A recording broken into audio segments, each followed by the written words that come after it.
The survivorship bias, why we only see the winners. Imagine walking into a massive hall filled with trophies. Gold trophies, silver trophies, shiny plaques, photos of smiling winners. Everywhere you look, success. Athletes who made it, entrepreneurs who built billion-dollar companies, YouTubers with millions of subscribers, investors who saw the future. If you stayed in that room long enough, a strange thought might start creeping into your mind.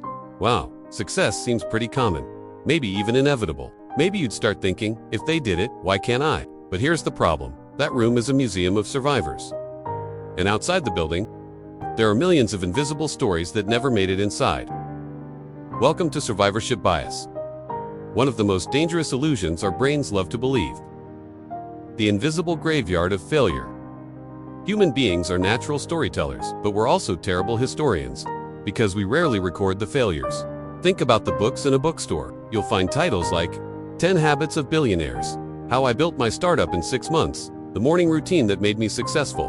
But have you ever seen a book titled 1,742 People Tried This and Went Bankrupt?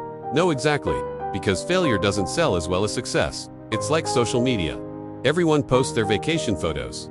Nobody posts their existential crisis at 2 a.m. while eating cold noodles from the fridge. Success is visible. Failure is silent. And survivorship bias lives in that silence. The famous World War II story. One of the most famous examples comes from World War II.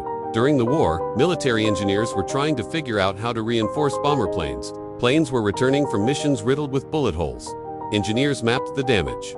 They noticed something interesting. Most of the bullet holes were on the wings and the body. So the obvious idea was, let's reinforce those areas. Makes sense, right? But a statistician named Abraham Wald looked at the data. He said something brilliant. You're studying the wrong planes. Because the planes they were analyzing were the ones that survived. The planes that got hit in critical areas never made it back, which meant the real weak spots were the places with no bullet holes on the surviving planes. Those hits were fatal. So instead of reinforcing where the bullets were, they reinforced where they weren't. And that insight saved countless lives. Survivorship bias nearly fooled them. Reality corrected them. Success stories are like movie trailers.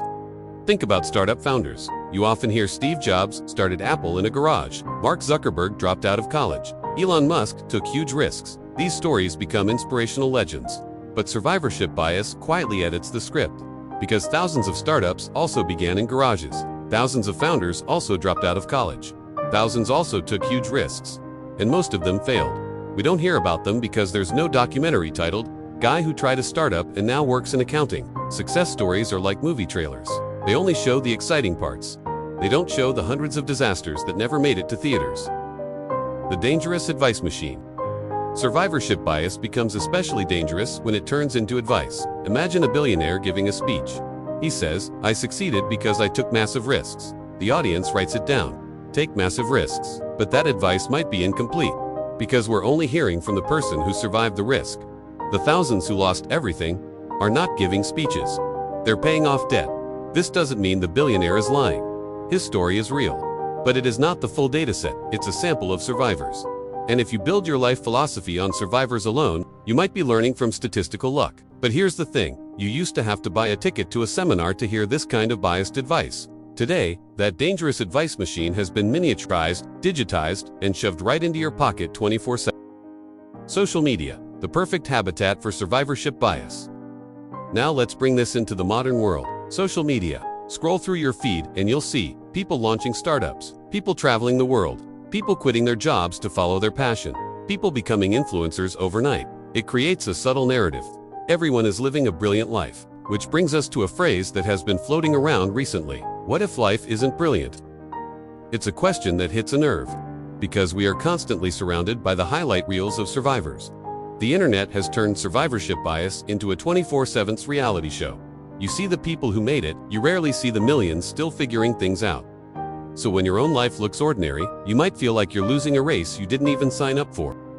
A small joke about the internet. Let's be honest. If aliens studied human civilization using only Instagram, they would conclude that humans do 3 things. Drink coffee in aesthetic cafes, travel to Bali, and become CEOs at age 23. Meanwhile, the rest of us are trying to remember why we opened the refrigerator. Here's the deeper truth. Most human lives are not spectacular. They are not viral. They are not legendary.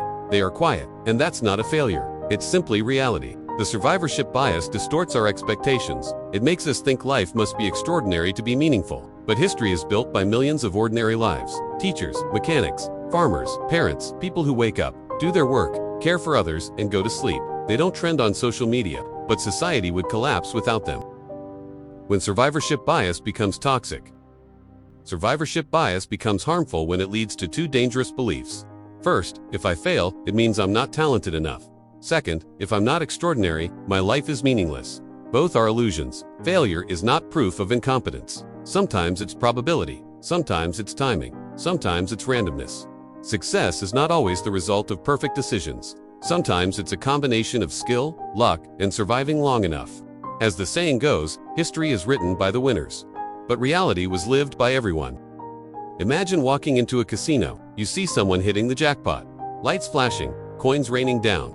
You might think, this casino is generous. But what you don't see are the thousands of people quietly losing money at other tables. Life can sometimes resemble that casino. We see the jackpot winners.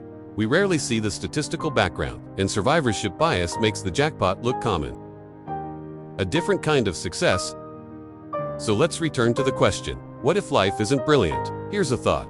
Maybe life doesn't need to be brilliant. Maybe it just needs to be meaningful. There's a quiet courage in living a normal life well. In raising children, in supporting friends, in doing honest work. In trying again after failure. These things rarely go viral, but they build the world we live in. And if we're being honest, even the most famous people spend most of their lives doing ordinary things. No one is brilliant 24 hours a day. Even billionaires have to look for their phone charger. Understanding survivorship bias doesn't mean giving up ambition, it means gaining perspective. Instead of asking, why am I not as successful as them? You might ask, what does success actually mean for me? Because chasing someone else's highlight reel can be exhausting. It's like trying to compete with a movie trailer. Real life is longer, messier, and far more complicated. But it is also deeper. Here's an interesting twist. Every single person listening to this right now is also a survivor. You survived your childhood. You survived mistakes. You survived embarrassing moments you still think about at night. Your story simply hasn't been turned into a TED Talk. Yet, and honestly, that might be a good thing. Because TED Talks don't usually include the part where someone accidentally sends a message to the wrong group chat. A final thought. Survivorship bias teaches us something important. Success stories are inspiring, but they are not the whole truth. Behind every visible winner, there are thousands of invisible attempts, and that doesn't make those attempts meaningless. It makes them human. So if your life doesn't look dazzling right now, that's okay. Life is not a fireworks show that must explode every night. Sometimes it's more like a campfire. Quiet, steady, warm enough to keep the people around you alive. And in a noisy world, that kind of light might actually matter more. If history only tells the stories of survivors, then maybe the real wisdom is remembering the millions of untold stories behind them, because understanding that hidden crowd might be the most honest way to understand success, and the most compassionate way to understand ourselves.